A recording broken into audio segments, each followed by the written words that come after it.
그 말씀의 제목은 그리스도인은 무엇을 위하여 수고하여야 하는가입니다. 그리스도인은 무엇을 위하여 수고하여야 하는가입니다. 오늘 요한복음 말씀은 우리에게 직접적인 그런 적용이 되는 말씀은 아닙니다. 왜냐하면 여기 기적이라는 부분이 나오죠. 그리고 이제 26절에서 너희가 나를 찾은 것은 너희가 기적들을 본 까닭이 아니라 라고 말씀하고 있죠. 그런데 우리는 기적을 보고 예수님을 믿는 사람들이 아니죠. 그러니까 이 말씀이 우리에게 직접적으로 적용은 안 됩니다. 그러나 영적으로 충분히 적용될 부분이 있기 때문에 우리가 말씀을 보고자 합니다. 네. 지난 한 주간 보내시면서 말씀 읽기와 기도하기 등 하나님과의 교제 시간은 여러분 얼마나 가지셨습니까? 구원받은 사람은 구원받은 것에 머물러 있지 않고 하나님과 교제하는 그리스도인으로 자라 나아가야 합니다. 마찬가지로 주의 부활하신 후 첫날을 맞아 하나님께 예배드리러 나오는 것은 그리스도인으로 당연히 해야 할 일입니다. 그리고 하나님과 매일 교제하고 주일날 교회에 나오는 그리스도인으로 성장해 나가야 하는 것입니다. 구원받은 것에 머물러서 예배도 안 드리고 거기에 정체되어 있다면 그것은 하나님께서 원하신, 예수님께서 원하신 것이 아니라는 겁니다. 그렇게 성장해 나갈 때 그리스도인으로 내가 무엇을 위하여 수고하여야 하는가에 대한 답을 얻을 수가 있는 것입니다.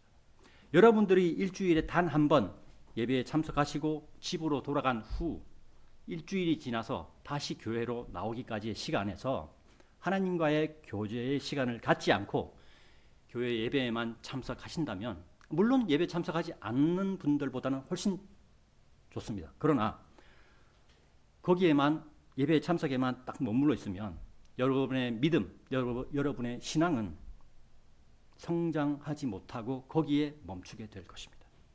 하나님께서는 말씀과 기도를 통한 하나님과의 교제로 여러분들의 믿음이 성장하기를 원하고 계시는데 여러분들이 하나님과의 교제를 위하여 시간을 할애하지 않는다면 믿음의 성장은 이루어지지 않는다고 제가 단정적으로 말씀드릴 수 있습니다. 예수님의 공중 재림의 시간이 얼마 남지 않았습니다. 우리가 믿음이 자라고 그리스도의 군사로서 준비가 되어 있어야 하나님께서 우리를 사용하시는 거예요. 그리스도의 군사로서 준비가 되는 단계는 제 기준으로는 4가지 단계를 제가 말씀드리겠습니다. 첫 번째 단계는 구원받는 것입니다. 일단 구원받아야 돼요. 구원받지 않고 교회를 나가는 사람들이 제도권 교회에 수두룩합니다. 그건 저도 제도권 교회를 다녀봐서 이렇게 제가 자신 있게 말씀드리는 거예요. 구원받지도 않고 교회에 나가서 아멘하면 구원받는다 그러고 목사님 말씀에 아멘하고 찬양하면 구원받는다 그러고 무슨 직분을 받으면 구원받는다 그러고 이런 성경에도 없는 얘기를 그래서 물질을 많이 내면 또 구원받는다 그러고 모든 것을 다 구원해 이렇게 말씀에도 없는 것을 자꾸 얘기를 하면서 사람들을 현혹을 시키는 거죠. 그래서 첫 번째 단계는 구원받는 것이다. 두 번째 단계는 예배에 참석하여 자신을 드리는 것이다. 예배에 참석해서 자신을 드리는 것이다. 그리고 세 번째 단계는 말씀 읽기와 기도로 하나님과의 교제의 시간을 갖는 거예요. 이거는 각자의 생활에서 이루어지는 일들입니다. 그리고 네 번째 단계는 마지막인데 거리에서 예수님을 선포하고 또 전도지를 나누어주고 내 주변의 사람들한테 예수님을 소개하는 거예요. 그리고 교회로 데리고 나올 수 있으면 데리고 나와서 말씀을 듣게 하고 이런 것까지 자라나가야 된다. 4가지 단계들마다 자신을 드리는 결단이 있어야 함을 여러분들도 아마 느끼고 계실 것입니다. 이 단계들은 구원받았다고 하여 구원받은 자 모두가 예배에 참석하지 않는 것 같이 또 예배에 참석하였다고 하여 모두가 자신을 드리지 않는 것 같이 또 예배에 참석하여 자신을 드린 자 모두가 말씀 읽기와 기도로 하나님과 교제하지 않는 시간을 갖지 않는 자들이 있는 것 같이 그리고 또 매일 말씀 읽기와 기도로 하나님과의 교제 시간을 갖는 자 중에서도 모두가 거리에 나가서 예수님을 선포하지 않는 것과 같이 각각의 단계별로 각자의 결단이 있는 삶을 살아가야 그 다음 단계로 넘어갈 수가 있다는 것입니다. 여러분들 교회를 오늘 나왔는데 어떤 마음으로 나왔습니까? 오늘 내가 교회 가야 되겠다라는 결단을 하고 나온 거예요. 그런 결단이 각각 단계마다 있다는 것입니다. 그리고 그리스도인의 삶은 두 번째 단계부터 네 번째 단계를 반복하는 삶이에요. 이것이 그리스도인의 삶입니다. 이것이 그리스도인의 삶이라고 제가 여러분께 자신 있게 말씀드립니다. 어떤 사람은 구원받았음에 만족하여 멈추어 있는 사람이 있을 것이고 어떤 사람은 예배에 참석하는 것에 만족하는 사람이 있을 것입니다. 그러나 하나님께서는 여러분들이 성장하여 예수님을 선포하는 사람에 이르게 되기를 원하시는 것입니다. 여러분들의 가족 중에 구원받지 못한 가족이 있습니까? 그리고 그들이 구원받기를 간절히 원하십니까?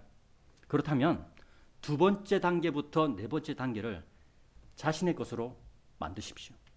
그리고 구원받지 못한 가족들에게 하나님의 말씀의 구원을 전하십시오.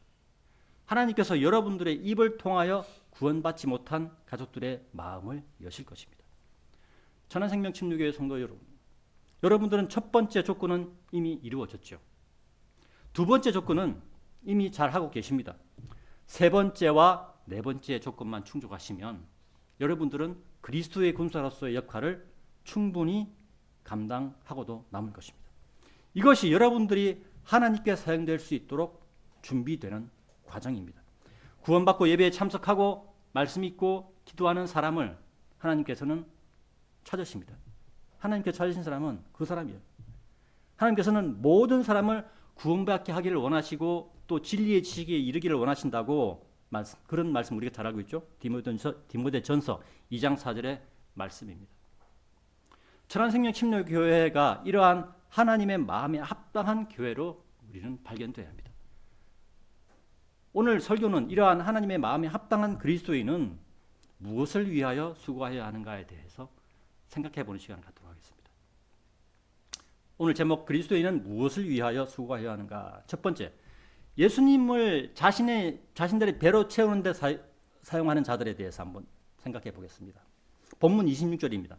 예수님께서 그들에게 대답하여 이같이 말씀하셨느니라. 진실로 진실로 내가 너희에게 말하노니 너희가 나를 찾은 것은 너희가 기적들을 본 까닭이 아니라 다만 너희가 빵 덩이들을 먹고 배가 채워진 까닭이라 라고 말씀하고 있습니다. 예수님께서 이 땅에 오신 이유는 유대인들의 왕으로 예수님을 구원하시고자 오신 것입니다. 그게 첫 번째 목적이에요. 이방인들을 구원하시고자 오신 게 아니라 예수님이 유대인들의 왕으로 유대인들을 구원하시고자 오신 거예요. 그런데 유대인들의 배를 채워주기 위해서 이 땅에 내려오신 그런 사람으로 유대인들은 생각하고 있었던 거예요. 예수님께서 기적과 표적을 행하신 이유도 유대인들이 예수님을 믿게 하기 위한 도구일 뿐이었습니다. 그러나 가난한 유대인들은 그들의 배고픔을 해결할 수 있는 분으로만 국한시킨 거예요. 예수님을. 지금 바깥에 믿지 않는 사람들을 보십시오. 예수 그리스도를 부정하고 하나님은 없다고 생각하는 사람들은 어떻게 생각하고 있습니까? 마찬가지 예수님도 사람이었다 이렇게 얘기한다거나 하나님은 없다 이렇게 얘기합니다. 그런데 우리가 알고 있는 성경은 하나님이 있다고 얘기합니다. 이 성경 말씀. 그런데 세상의 사람들은 무엇을 보고 그 세상의 지식들을 알아갑니까? 자기들도 각자의 책을 보고 공부를 하고 그 책을 통해서 지식을 알아가죠. 마찬가지예요. 하나님께서는 말씀으로 우리에게 자신을 나타내시는 분이라는 겁니다. 요한복음 6장 13절부터 15절을 한번 같이 보겠습니다. 요한복음 6장 13절부터 15절입니다. 같은 요한복음이고요. 조금만 몇 페이지만 넘기면 됩니다. 요한복음 6장 13절부터 몇 페이지 아니고 같은 장이네요. 13절 바로 위에 있거든요. 바로 위에 제가 봉독하겠습니다. 그러므로 그들이 그것들을 한데 모았는데 먹은 자들이 충분히 넘치게 먹고 남긴 보리빵 5덩이에서 나온 조각들이 12바구니를 채웠더라. 그때 그 사람들이 예수님께서 행하신 기적을 보자 그들은 말하기를 이분은 참으로 세상 속으로 오셔야 할 그 예언자시라 하였더라. 그러므로 예수님께서는 그들이 와서 자신을 왕으로 삼기 위해 자신을 강제로 데려갈 것을 아셨을 때 그분만이 홀로 어떤 산속으로 다시 떠나셨더라라고 얘기했죠. 요한복음 6장 14절은 예수님을 따라다녔던 가난한 유대인들의 생각을 잘 표현하고 있는 구절입니다. 예수님의 말씀을 듣기 위하여 예수님을 따라 마을에서 나왔던 가난한 유대인들이 먹을 것이 없자 예수님께서는 한 소년이 가지고 있던 도시락에 5덩어리의 보리빵과 물고기 2마리를 하나님께 감사를 드리는 기도를 하시고 제자들을 통하여 백성들에게 나누어 주었고 먹고 남은 조각들이 12바구니를 채웠다고 말씀하고 있습니다. 유대인들은 하나님의 인도하심의 기적을 체험하면서 형성된 민족이죠. 기적과 표적을 통해서 형성된 민족이었으나 그들은 기적과 표적을 보지 않았고 결과만 바라보는 백성이었습니다. 지금 여기에 오늘 본문뿐만이 아니고 요한복음 6장 13절부터 15절의 말씀이 그거를 말씀하고 있는 거예요. 구약의 이스라엘의 역사가 그것을 말하고 있습니다. 기적과 표적을 말하고 있죠. 하나님의 말씀에 순종하는 것이 아니고 사람의 선동이나 결과에 매달리는 백성이었습니다. 그리고 그러한 유대인들의 습성은 예수님이 초림하셨던 시절에도 그들의 조상들과 같은 모습을 보여주고 있다는 것입니다. 기적과 표적은 이방인에게는 해당하지 않는 것이지만 유대인에게는 기적과 표적은 당연한 것이었습니다. 모세가 이집트로 다시 돌아가서 이스라엘을 데리고 나와야 하는 상황에서 기적과 표적은 필수 항목이었습니다. 또한 구약시대에 하나님의 사람이 하나님의 일을 하고 있다는 것을 보여줄 때 필요한 것이 기적과 표적이라는 것입니다. 이스라엘은 하나님께서 사랑하시는 단 하나의 민족이었습니다. 그리고 이것은 지금도 변함없는 사실이고 앞으로도 변함없는 사실입니다. 그래서 유대인들에게는 선민 사상이 가득한 것입니다. 선민, 자기들은 선택된 민족이라는 거예요.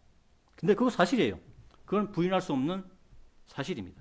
가난한 유대인들은 자신들의 배고픔으로 인하여 예수님께서 행하시는 기적들에는 관심이 없고 오로지 먹는 것에만 관심이 있는 것은 어쩌면 육체를 가지고 있는 사람으로서는 당연한 것일 것입니다.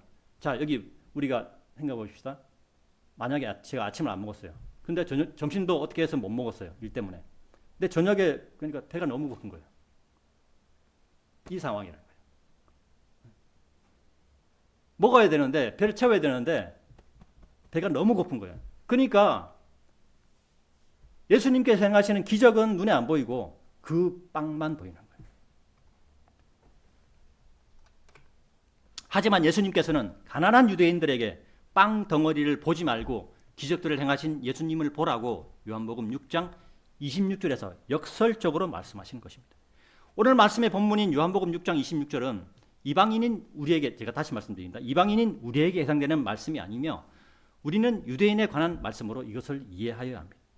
다만 26절에 다만 너희가 빵 덩이들을 먹고 배가 채워진 까닭이라의 말씀은 우리에게도 교훈을 주고 있는 말씀이라는 것을 우리는 생각해 볼 필요가 있습니다. 배가 채워졌다는 말은 돈과 관계가 깊은 말입니다. 그렇죠? 우리가 음식을 사려고 하면 돈이 필요해요. 그죠? 돈 없으면 음식을 어떻게 사요? 우리의 배는 음식으로 채워져야 하며 음식은 곧 돈과 직접적인 연결이 되는 물질이기 때문입니다. 보리빵 5덩이와 물고기 2마리로 배를 채운 가난한 유대인들은 예수님이 행하신 기적을 생각하여 예수님께서 하나님이 보내신 분이라는 사실을 바라보지 못하고 한 끼 먹으면 끝나고 다시 먹어야 하는 배를 채웠다는 것에 만족하고 그 배를 다시 채워주는 왕으로 삼고자 하는 마음이 있었다는 것입니다. 요한복음 6장 15절은 이런 유대인들을 피하여 산속으로 떠나시는 예수님의 모습이 기록되어 있습니다. 물질을 위하여 예수님께서 이 땅에 내려오셔서 피를 흘려주신 것이 아님에도 그때 당시 그렇죠? 예수님께서 이 유대인들의 배를 채워주기 위해서 내려오신 분이 아니지 않습니까? 근데 오늘날에도 이게 똑같은 거예요. 오늘날에도 많은 교회들은 자신들의 배를 채우기 위하여 예수님을 믿으면 물질의 복을 받는다는 설교를 하는 목사와 또 그런 설교를 듣고 큰 소리로 아멘하고 대답하는 사람들이 넘쳐나는 시대에 우리는 살고 있다는 것입니다. 예수님께서 이 땅에 오신 이유를 우리는 정확히 알고 살아가야 합니다. 지옥으로 가야 할 길이 정해져 있는 이 땅 위의 모든 사람에게 구원의 길을 열어주신 예수님이십니다. 돈을 벌기 위하여 예수님 말씀을 왜곡하여서 설교하고 사람들의 헌금을 이용하여 자신들에게 물질을 쌓아놓으며 예수님을 이용하는 자들에 대하여 성경은 이렇게 말씀하고 있습니다. 다 같이 로마서 16장 17절과 18절을 찾아보겠습니다. 로마서 16장 17절과 18절입니다. 페이지 수로 350페이지입니다.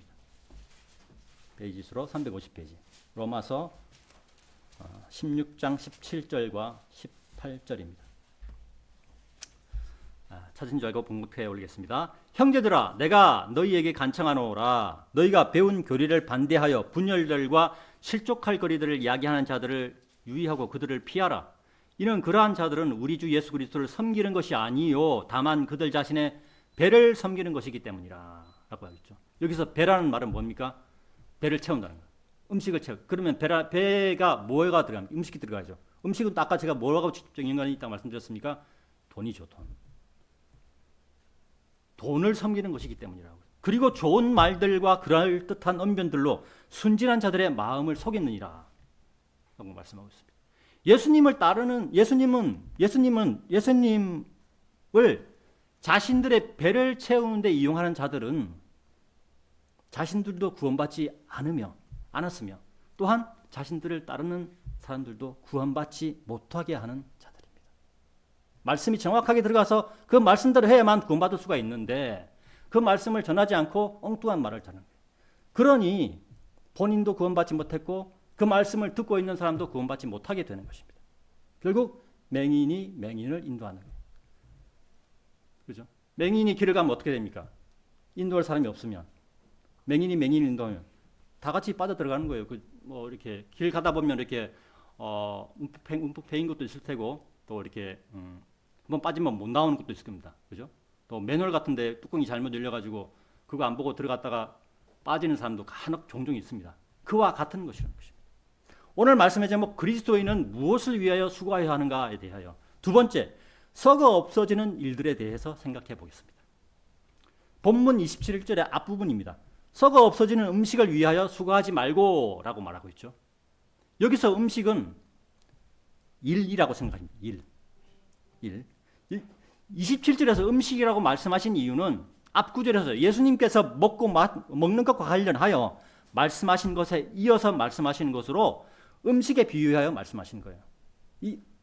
예수님께서 썩어 없어지는 음식을 위하여 수고하지 말고라고 말씀하신 이유가 앞에서 보리빵 다섯 덩어리에 대한 보리빵에 대한 말씀하셨죠. 그 음식이죠. 그 음식이어서 연이어서 말씀하기 때문에 음식이라고 말씀하신 거예요. 썩어 없어지는 음식은 이 세상에 속한 것들을 말하는 것입니다. 이 세상에 속한 것들에 대해서 요한일서 2장 16절에서 이렇게 말씀하고 있습니다. 요한일서 2장 16절을 한번 찾아보겠습니다. 오늘 말씀을 조금 찾겠습니다. 요한일서 2장 16절입니다. 요한일서 2장 16절은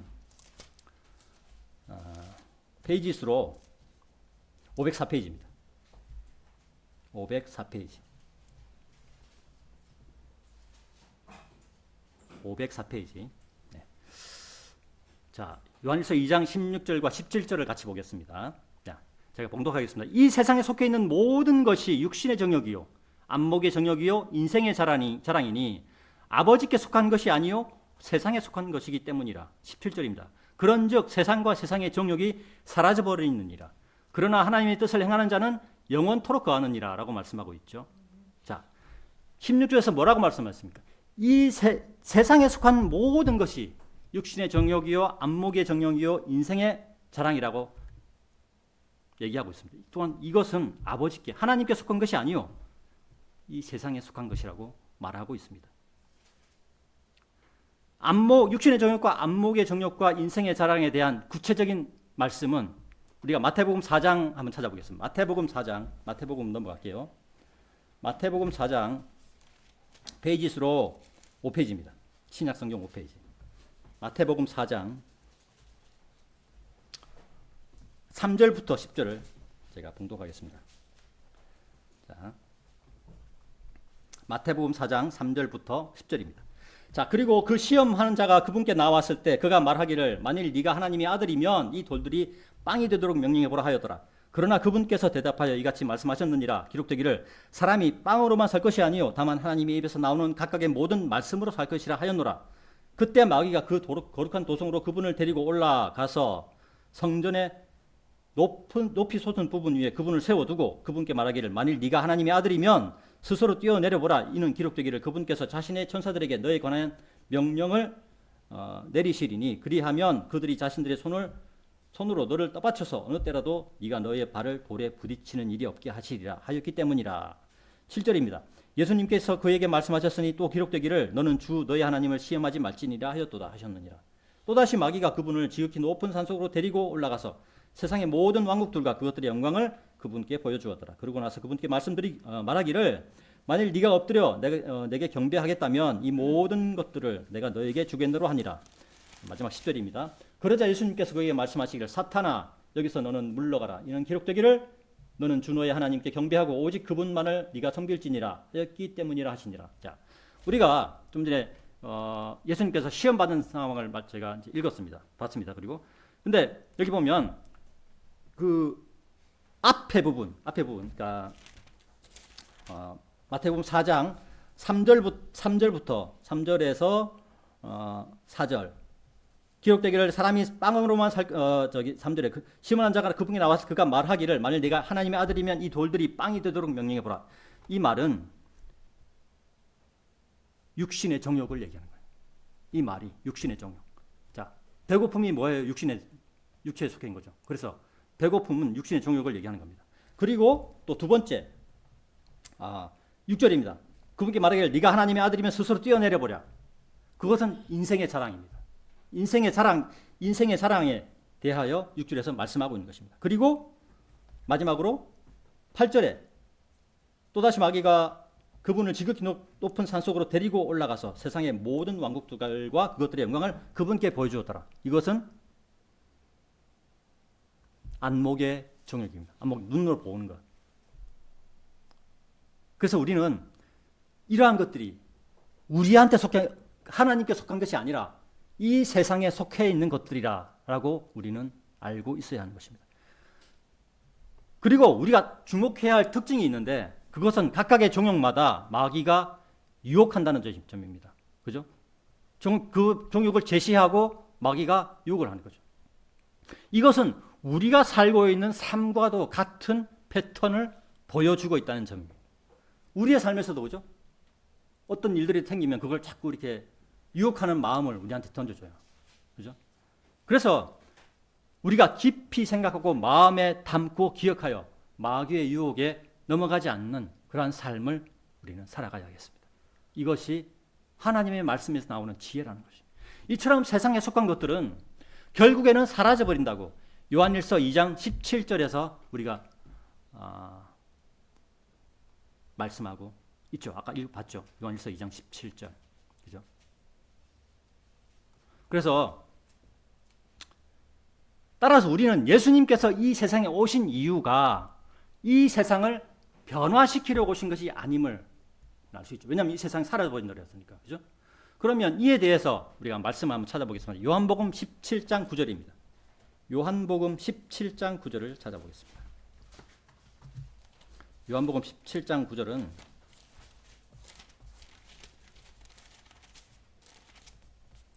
자, 페이지 수로 240페이지입니다. 요한복음 17장 9절 240페이지. 네. 자, 예수님께서 하신 말씀입니다. 제가 그들을 위하여 기도하나이다. 저는 세상을 위하여 기도하지 않고 오직 당신께서 제게 주신 자들을 위하여 기도하나이다. 이는 그들이 당신의 것이기 때문입니다. 예수님께서 이 세상을 변화시키려 오신 분이라면 이 세상을 위하여 기도한다고 말씀하여야 하는데 예수님께서는 이 세상을 위하여 기도하지 기도하지 않는다고 말씀하고 있어요.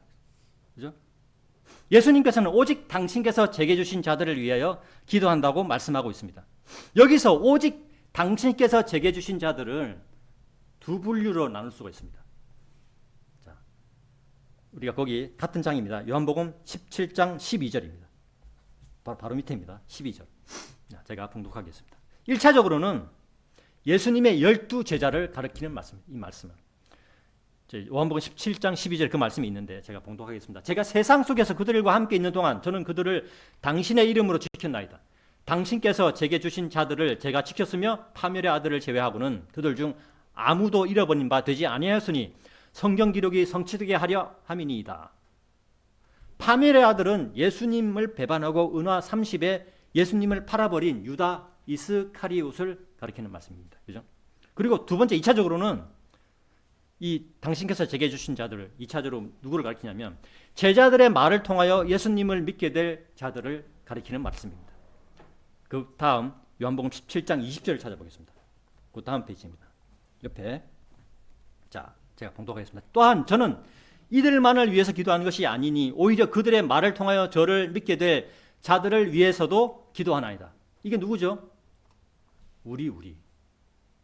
예수님께서는 우리를 위하여도 기도하신다고 얘기한 거잖아요. 그죠? 우리는 이 말씀을 들으면 마음에 기쁨이 넘쳐야 되는 거예요. 그죠? 이와 같이 이 세상은 썩어 없어질 것들로 가득 차 있는 마귀가 다스리는 세상입니다. 따라서 이 세상과 이 세상의 죄들과 한 몸처럼 움직이는 구원받지 못한 사람들은 땅과 하늘이 사라져버릴 때 백보자 심판석에서 심판을 받고 불의 호수로 던져지게 된다고 요한계시록 20장 11절과 10에서 15절에 기록되어 사람들에게 경고하고 있는 것입니다. 자, 그럼 다시 같이 한번 찾아보겠습니다. 요한계시록 20장 과연 그런 말씀이 있는지 성경에 말씀도 없는데 그냥 앞에 나와서 그냥 공갈치는 거 아닌지 한번 찾아보겠습니다. 요한복음 20장 11절과 11절부터 15절 페이지 수로 542페이지입니다. 542.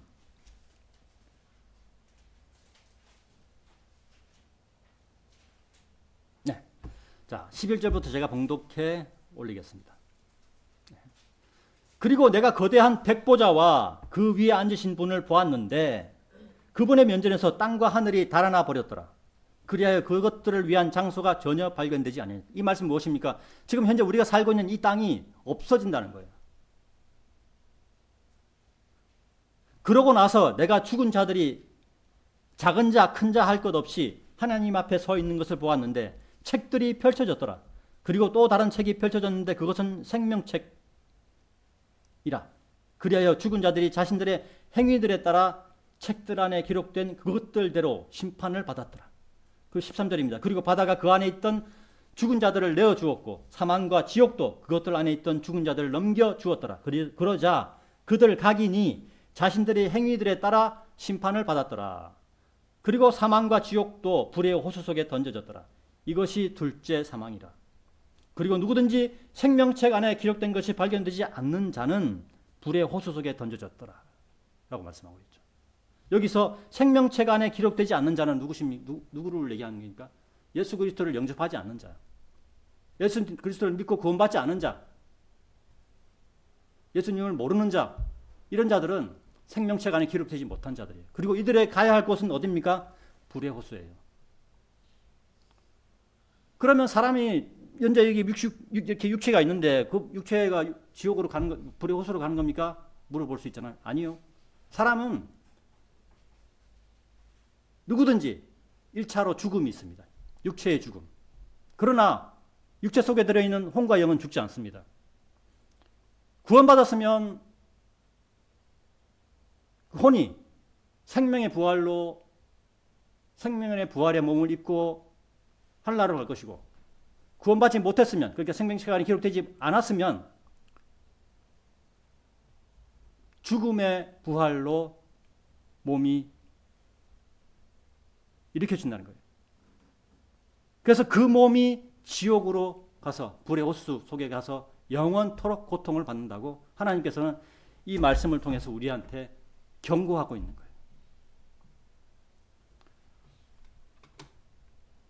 예수님을 믿고 구원받은 여러분들이 승리자인 것입니다. 지금 밖에 나가서 날 좋고 막 그렇게 여행 다니고 이렇게 하는 사람들 많죠. 물론 그 중에서도 아까 제가 말씀드린 것처럼 구원은 받았는데 교회를 안 다니는 사람들, 그 사람들 구원 받아요. 단지 하늘에서 상이 없을 뿐이지. 그러나 그 가운데서 구원받지도 못하고 세상 좋다고 계속 이렇게 여행 다니면서 하는 사람들,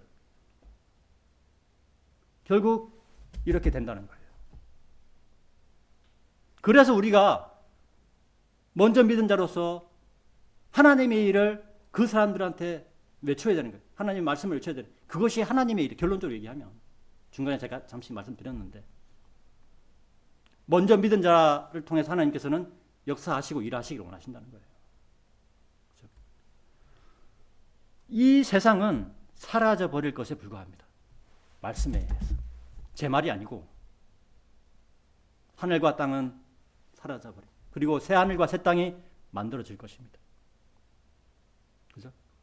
그래서 우리는 새 하늘과 새 땅에서 살아야 되잖아요. 영원토록 고통이 있는 불의 호수 속에 던져져서 살면 안 되잖아요.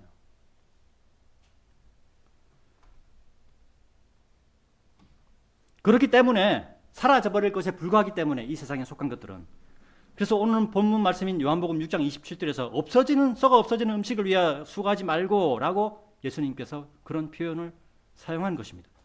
오늘 말씀의 제목 그리스도인은 무엇을 위하여 수고하여야 하는가에 대하여 세 번째, 영원한 생명에까지 인도하는 일들에 대해서 생각해 보겠습니다. 27절의 중간부터입니다. 중간에 다만 영원한 생명에까지 지속되는 음식을 위하여 수고하라 라고 말씀하고 있습니다. 영원한 생명에까지 지속되는 음식은 이 세상에 속하지 않은 일을 말하는 것입니다. 먼저 성경에서 말씀하는 이 세상에 속하지 않은 것이 무엇인지 한번 알아보겠습니다. 첫 번째, 예수님입니다. 이에 대해서 요한복음 8장 23절을 찾아보겠습니다. 요한복음 8장 23절입니다. 요한복음 8장 23절입니다. 페이지 수로 216페이지입니다. 요한복음 8장 23절. 자, 제가 봉독해 올리겠습니다. 그러자 그분께서 그들에게 이같이 말씀하셨느니라. 너희는 아래로부터 났으나 나는 위로부터 났노라. 너희는 이 세상에 속하나 나는 이 세상에 속하지 아니하니라. 예수님께서 성전에서 유대인들을 가르치시는 동안에 유대인들에게 하시는 말씀입니다. 예수님께서는 하나님의 아들의 자격으로 이 땅에서, 하늘에서 이 땅으로 내려오신 하나님이십니다. 따라서 예수님께서는 이 땅에 속하지 않는 분이라는 것입니다. 둘째, 예수님의 제자들입니다. 이에 대해서 요한복음 15장 19절을 찾아보겠습니다. 요한복음 15장 19절입니다. 조금 넘기셔서 15장 19절 237페이지입니다. 자, 제가 봉독하겠습니다. 만일 너희가 세상에 속하였더라면 세상은 그의 소유를 사랑하였으리라. 그러나 너희는 세상에 속하지 아니하니라. 오직 내가 너희를 세상으로부터 선택하였으므로 세상이 너희를 증오하느니라. 이 말씀은 예수님께서 잡히시기 전에 제자들에게 하시는 말씀입니다.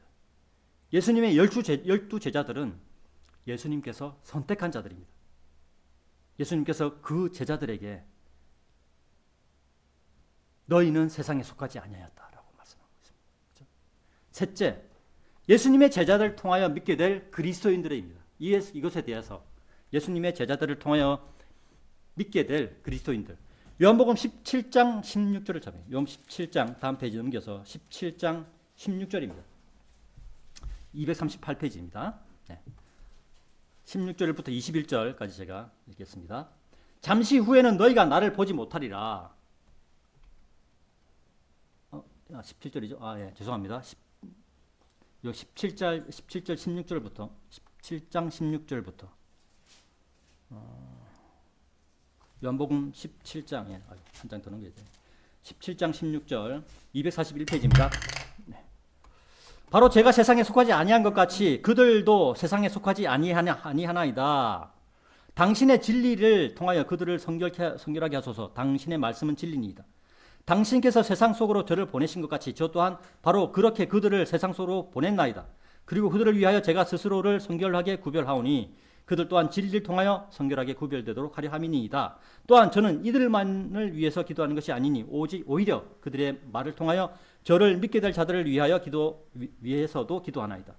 이로써 그들 모두가 하나가 되게 하려 함이니 아버지여 당신께서 제 안에 계시고 제가 당신 안에 있는 것 같이 그들 역시 우리 안에서 하나가 되게 하려 함이니이다.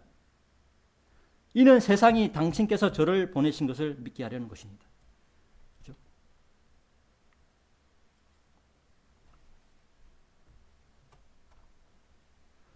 요한복음 15장 16절에서 21절의 말씀은 예수님께서 십자가를 지기 위하여 잡히시기 전에 하나님 아버지께 기도하시는 말씀입니다. 성경에서 말씀하는 이 세상에 속하지 않는 것은 예수님이셨고 예수님께서 선택하신 제자들이었으며 제자들을 통하여 예수님을 믿게 되고 구원받은 자들입니다. 즉 오늘날 이 세상에 속하지 않는 것은 예수님을 믿고 입으로 시인하여 구원받은 자들입니다. 그리고 하나님께서는 이 세상에 속하지 않은 자들인 구원받은 자들을 통하여 영원한 생명에까지 인도하는 일들을 하시는 것입니다. 이것이 교회 시대에 구원받은 자들이 예배에 자신을 드리고 말씀과 기도에 자신을 드리고 예수님을 전하는 일에 자신을 드리는 참된 그리스도인이 되는 것입니다. 구원받았다고 하여 그리스도인이 되는 것이 아닙니다. 그리스도인은 예수님을 전하기 위하여 자신을 예배에 내어놓는 사람입니다. 그리스도인은 예수님을 전하기 위하여 자신을 말씀 앞에 내어놓는 사람입니다. 그리스도인은 예수님을 전하기 위하여 자신을 기도에 내어놓는 사람입니다. 그리스도인은 예수님을 전하기 위하여 자신의 손으로 전도지를 나누어 주는 사람입니다. 그리스도인은 예수님을 전하기 위하여 자신의 입으로 예수님을 선포하는 사람입니다. 이와 같이 천안생명 침례교회 성도는 예수님을 위하여 자신을 내어놓을 줄 아는 그러한 사람들로 변화되어야 합니다. 요한복음 12장 24절에는 이렇게 말씀하고 있습니다. 진실로 진실로 내가 너희에게 말하노니 한 알의 밀이 토양에 떨어져 죽지 아니하면 그것은 홀로 거하느니라. 그러나 만일 그것이 죽는다면 그것은 많은 열매를 내느니라. 요한복음 15장 5절에는 예수님께서 이렇게 말씀하고 있습니다. 나는 그 포도나무요 너희는 그 가지들이라. 내 안에 거하고 내가 그 안에 거하는 자 바로 그는 수많은 열매를 내느니라. 이는 너희가 나 없이는 아무것도 할 수 없기 때문이라. 하나님이신 예수님께서 하늘의 밀이 되셔서 이 땅에서 죽으시고 부활하셔서 제자들이 변화되고 제자들이 이 땅에 떨어져 예수님을 전하고 많은 사람들이 구원을 받고 또 구원받은 사람들이 이 땅에 떨어져 예수님을 전하고 많은 사람들이 구원을 받았으며 우리에게까지 복음이 전해졌고 또 앞으로도 우리를 통하여 많은 사람들이 구원을 받을 것입니다. 우리는 이것이 하나님의 일임을 잘 알고 있습니다. 문제는 나를 하나님께 드릴 수 있느냐 없느냐의 선택인 것입니다. 문제는 여러분 자신을 하나님께 내어놓을 수 있느냐 없느냐의 선택입니다. 문제는 나의 세상적인 습관을 버릴 수 있느냐 없느냐의 선택입니다. 문제는 나의 게으름을 버릴 수 있느냐 없느냐의 선택인 것입니다. 오늘 말씀의 제목 그리스도인은 무엇을 위하여 수고해야 하는가? 네 번째 마지막입니다. 하나님의 일에 대해서 생각해 보겠습니다. 본문 28절과 29절입니다. 그때 그들이 그분께 말씀드리기를 우리가 하나님의 일을 수행하려면 우리는 무엇을 해야 하리까 하였더라. 이에 예수님께서 대답하여 그들에게 말씀하시기를 이것이 하나님의 일이니 그분께서 보내신 일을 너희가 믿는 것이라 하십니다. 그죠? 사람이 예수님을 믿는 거예요. 28절에서 하나님의 일은 그분께서 보내신 일을 너희가 믿는 것이라. 그분께서 보내신 이는 예수님을 이루는 말입니다. 그러니까 하나님의 일은 사람이 예수님을 믿는 것이다 라고 정의할 수 있습니다. 그리고 성경은 예수님을 믿는 것을 열매에 비유하고 있는 것입니다. 다 같이 요한복음 15장 8절을 찾아보겠습니다. 요한복음 15장 8절입니다. 236페이지입니다. 자, 봉독하겠습니다. 너희가 많은 열매를 맺는 이 일로 나의 아버지께 영화롭게 되시는도다. 그렇게 하여 너희는 나의 제자들이 되리라. 많은 열매를 맺는 이 일이 바로 사람이 구원받는 일입니다. 많은 사람이 구원받는 일이다. 하나님 아버지께서는 지금도 많은 사람이 예수님을 믿고 구원받기를 원하시고 계십니다. 또한 로마서 14장 20절에는 음식으로 인하여 하나님의 일을 망치지 말라고 하는 말씀이 나오죠. 다 알고 계실 겁니다. 구원받을 수 있는 사람이 먹는 음식으로 인하여 구원받지 못할 수도 있음을 나타내는 말씀입니다. 먼저 믿은 사람으로서 나중 믿는 사람을 위하여 모든 일에 겸손하여야 함을 말씀하는 것입니다. 먼저 믿는 사람은 믿음에 대하여 잘 알고 있으므로 음식에 대하여 편견이 없죠. 그죠?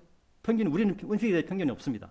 하지만 나중에 믿는 사람은 믿음에 대해서 잘 알지 못하므로 먼저 믿은 자의 행동으로 인하여 믿음의 오해를 불러일으킬 수 있게 되는 것입니다.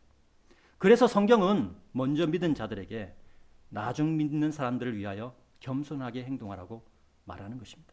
세상의 신들에게 드려진 음식도 마찬가지죠. 세상의 신들은 아무것도 아닙니다. 다만 예수님을 잘 모르는 자들의 구원을 위하여 그런 음식을 먹는 것에 조심해야 한다라는 것입니다. 사실 세상 사람들이 믿는 신은 아무것도 하지 못하는 신입니다. 자, 우리를 그것을 성경을 통하여 실체를 한번 보겠습니다.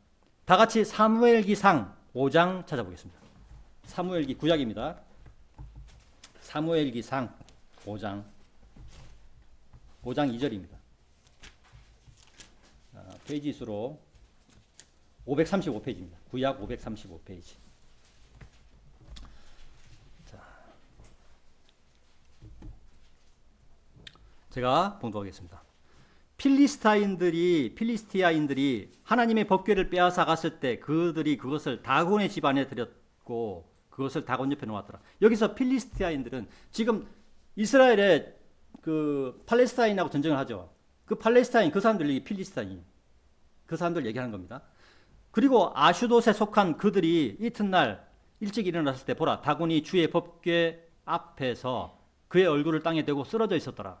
그러자 그들이 다곤을 집어서 그의 위치에 다시 두었더라. 이윽고 그들이 이튿날 아침에 일찍 일어났을 때 보라 다곤이 주의 법궤 앞에서 그의 얼굴을 땅바닥에 대고 쓰러져 있었더라. 그리고 다곤의 머리와 그의 두 손바닥은 잘려 나가서 문지방 위에 있었더라. 다곤의 몸통만 그에게 남겨졌더라. 그러므로 다곤의 제사장들이나 다곤의 집 안으로 들어가는 누구도 아슈돗에 있는 다곤의 문지방을 밟지 아니하니 오늘날까지 이르니라. 그러나 주의 손이 아슈돗에 속한 자들에게 엄중하여 그분께서 그들을 멸하신다는 말이 무엇입니까? 죽인다는 거예요. 멸하시고 치핵들로 그들을 치셨으니 곧 아슈돗과 그곳의 지경들이야. 자, 여기서 치핵들이 뭡니까? 치질이에요, 치질. 그죠? 치질 뭔지 알죠? 성경에 치질도 나오고요. 그리고 7절입니다. 그리고 아슈돗 사람들이 그렇게 된 것을 보았을 때 그들이 말하기를 이스라엘의 하나님의 법궤가 우리와 함께 거하지 못하리라. 이는 그분의 손이 우리와 우리의 신 다곤 위에 고통스럽게 임하기 때문이라 하였더라. 이와 같이 세상의 사람들이 섬기는 신은 아무것도 아닙니다. 이스라엘 백성이 필리스티아인들에게 하나님의 법궤를 빼앗기고 하나님의 법궤는 필리스티아인들의 신인 다곤의 집에 함께 있었습니다. 좀 전에 우리가 읽었던 사무엘기상 5장 2절에서 7절의 말씀은 이러한 배경에서 시작되는 말씀입니다. 세상의 신은 아무것도 아니다. 다만 세상에 속한 사람들이 스스로 경배하는 것일 뿐 세상의 신이 어떤 영향력을 행사하거나 그렇게 하지는 않습니다. 세상에 속한 사람들의 무지함으로 인하여 자신들이 원하는 신을 만든 것일 뿐입니다. 지금 우리 주변에 있는 신도 마찬가지예요. 산에 속에 있는 절에 있는 그 신도 마찬가지입니다. 그들이 사람이 만든 신이에요. 그들은 아무것도 못합니다. 다곤 신과 똑같아요. 그러나 이러한 경우에도 먼저 믿는 자들은 나중 믿는 자들을 위하여 세상의 신에게 드려지는 음식을 먹는 것에 주의해야 한다고 말하는 것입니다. 우리는 이러한 것들로 인하여 믿음에서 떨어져 나가는 자들이 그죠? 이러한 현상들을 보고 믿음에서 떨어져 나가는 자들이 생겨나기 때문에 음식을 먹는 것에 주의하라라고 말씀하신 것입니다. 우리는 하나님의 일에 대하여 성경에서 말씀하는 것을 찾아보았습니다. 성경이 말하는 하나님의 일은 이 땅의 모든 사람이 예수님을 믿어 구원받기를 원하신다는 것입니다. 그렇죠? 오늘 말씀의 결론입니다. 예수님을 믿지 않는 자는 자신의 죄들로 인하여 죄와 한 몸이 되었고 죄는 사람의 혼과 죽음의 부활로 일으켜진 몸을 지옥으로 안내하는 길잡이 역할을 할 뿐입니다. 율법에 속한 자는 율법으로 판단을 받습니다.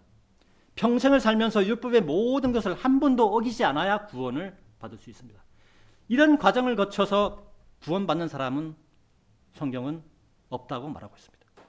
그래서 성경은 율법에 대하여 죄를 알게 하는 역할을 할 뿐이라고 말하고 있는 것입니다. 또한 율법을 모르는 자들은 양심으로 판단을 받습니다. 일례로 아, 그럼 옛날에 세종대왕이나 이순신 장군 어떻게 되는 거예요? 세상에 속한 사람들이, 예수님을 모르는 사람들이 그렇게 질문을 하죠. 여기에 속한 자들도 평생을 살면서 양심에 어긋나는 행동을 한 번도 하지 않아야 구원을 받을 수 있습니다. 그리고 이런 양심으로 구원받는 사람이 한 사람도 없으며 모든 사람이 죄를 지었다고 성경은 말하고 있습니다. 사람 안에 있는 양심으로 사람이 죄에서 벗어날 수는 없습니다. 그죠? 사람에게 있는 양심은 사람이 죄인임을 알게 하는 역할을 할 뿐입니다. 아, 내가 죄인이었구나. 누가 그걸 얘기해요? 내 속에 있는 양심이 나한테 얘기하는 거예요. 그래서 모든 사람은 태어날 때 이미 지옥으로 갈 운명을 가지고 태어나는 것입니다. 모든 사람. 왜? 누구의 죄 때문에? 내가 지은 죄는 아니지만 우리 인류의 조상인 아담이 지은 죄로 인하여 그 죄가 유전처럼 계속 내려오는 거죠. 어린 아이들이 욕을 요즘 아이들도 욕을 많이 하죠. 그 아이들이 욕을 왜 하겠습니까? 물론 들어서 욕을 하는 거예요. 근데 마음속에 죄가 있기 때문에 그거 마음속에 죄와 들어서 안 좋은 말이 이렇게 합쳐져 가지고 내 속에서 폭발을 하는 거죠. 죄의 폭발입니다. 그러나 사람이 자신에 대해 잘 모를 때, 즉 어릴 때 이 세상을 떠나게 된다면, 질병이나 아니면 뭐 어떤 교통사고나 이런 걸로 떠나게 된다면 그 혼은 구원받는다고 성경은 말하고 있습니다. 왜? 죄를 몰랐기 때문에. 원죄를 가지고 있지만 그 원죄는 본인이 지은 죄가 아니잖아요. 그죠? 그래서 하나님은 그 사람을 구원을 시켜요. 단지 우리가 받는 상은 없죠. 그냥 구원받았으니까. 예수님이 이 땅에 오시기 전까지는 차라리 어릴 때 일찍 세상을 떠나는 것이 그러한 상황이 오히려 그 사람에게는 좋은 것이었다고 말할 수 있습니다. 이 세상을 보십시오. 내 아이가 죽었습니다. 부모가 되게 고통스러워하죠. 그러나 사실 그 이면에는 그 아이는 하늘나라로 올라갔어요. 하나님의 말씀을 모르기 때문에 그 부모들이 안타까워하는 것입니다. 세상을 알게 되는 나이가 되면, 그러니까 우리가 보통 철들었다고 얘기하죠. 세상을 알게 되는 나이가 되면 그 사람에게는 죄의 형벌이 주어지게 되는 것이 이 세상의 삶입니다. 하나님께서는 이러한 사람의 운명을 안타깝게 여기시고 사람을 구원하고자 하나님의 아들이신 예수님을 이 땅, 이 세상으로 보내주신 것입니다. 그리고 이러한 하나님 아버지 뜻대로 예수님께서는 십자가에서 자신의 피를 흘리시고 죽으신 후 3일 만에 부활하셔서 구원의 길을 열어 놓으셨습니다. 그래서 누구든지 예수 그리스도를 마음에 받아들이고 자기가 죄인인 것을 고백하고 예수님 내 안에 들어오세요. 나를 구원해 주십시오. 이런 얘기를 하면 누구든지 구원을 받습니다. 그것이 하나님께서 이 세상에 속해 있는 사람을 사랑하시는 방법이에요. 그러나 그것을 받아들이지 않는 자는 그 머리 위에 하나님의 진노가 그 머리 위에 있다고 말씀하십니다. 그래서 그 사람이 계속 하나님을 거부하고 악한 짓을 계속한다면 하나님께서는 그 사람을 빨리 데려갈 수도 있습니다. 빨리 어디로 데려가요? 지옥으로 데려간다. 예수님을 안 믿었기 때문에. 예수님의 이름을 들어본 사람은 많지만 이러한 진실을 모르는 사람이 너무 많은 것이 현실입니다. 심지어 교회를 다닌다고 하는 그 제독군교회의 목사들도 이런 얘기를 못해요. 자기들이 목사니 장로니 이런 얘기만 하면서 그리스도인은 무엇을 위하여 수고해야 하는가? 오늘 설교 제목입니다. 천안생명 심래교회 성도 여러분, 그리고 온라인으로 참여하시는 성도 여러분, 사람의 인생은 끝이 있으며 그 끝에는 지옥이 사람들을 기다리고 있습니다. 그러나 구원받은 여러분들의 인생의 끝에는 예수님께서 두 팔 벌려 맞아주시는 하늘나라가 기다리고 있습니다. 여러분은 여러분의 인생을 무엇을 위하여 수고하고 있습니까? 나는 구원받았으니까 이제 그만하면 됐어. 다른 사람이 구원받든 못 받든 그건 내가 신경 쓸 거 아니야 라고 생각하며 살지는 않습니까? 내가 누구 때문에 구원받았습니까? 내가 잘나서 스스로 예수님 믿고 구원받은 사람은 이 세상에 아무도 없습니다. 구원받은 사람은 자신에게 예수님을 전하는 어떤 사람의 말을 들었기 때문에 구원받은 것입니다. 그리스도인은 무엇을 위하여 수고해야 하는가? 이 세상의 것들은 사라질 것들이고 영원하지 않을 것들입니다. 그러나 영원한 것, 영원한 생명에까지 지속되는 것이 있습니다. 그것은 우리의 주님이신 예수님을 전하는 것입니다. 이것이 영원까지 이어진다. 로마서 10장 15절에는 다음과 같은 말씀이 있습니다. 시간이 좀 되었지만 한번 찾아보겠습니다. 로마서 10장 15절입니다.